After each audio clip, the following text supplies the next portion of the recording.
টি-20 থেকে অবসরের কথা সপ্তাহ দুয়েক আগে জানিয়ে দিয়েছেন সাকিব আল হাসান।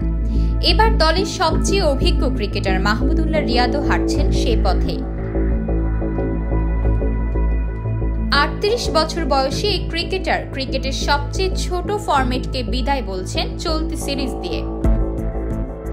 ফলে ভারতের মাটিতে চলমান সিরিজই হয়ে যাবে তার শেষ সিরিজ।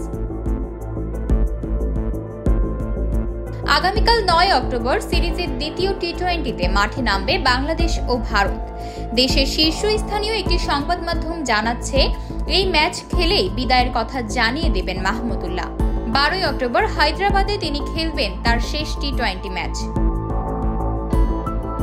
ভারত সিরিজ দিয়ে বিদায়ের বিষয়টা বহু আগেই ভেবে রেখেছিলেন মাহমুদুল্লাহ। সেটা বিসিবিকে জানিয়েছিলেনও তখন। মাঠ থেকেই বিদায় নেওয়ার দৃষ্টান্ত বাংলাদেশের ক্রিকেটে খুব একটা নেই।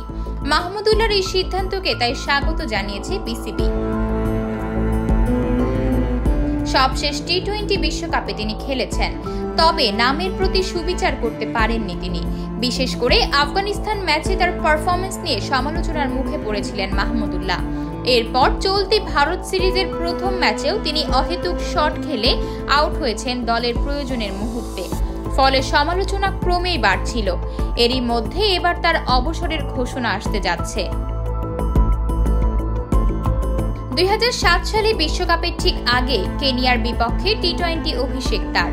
এরপর থেকে বাংলাদেশের হয়ে ১৩৯টি টি-20 ম্যাচ খেলেছেন তিনি, যা আবার চতুর্থ সর্বোচ্চ আন্তর্জাতিক টি-20 ম্যাচ খেলার রেকর্ড।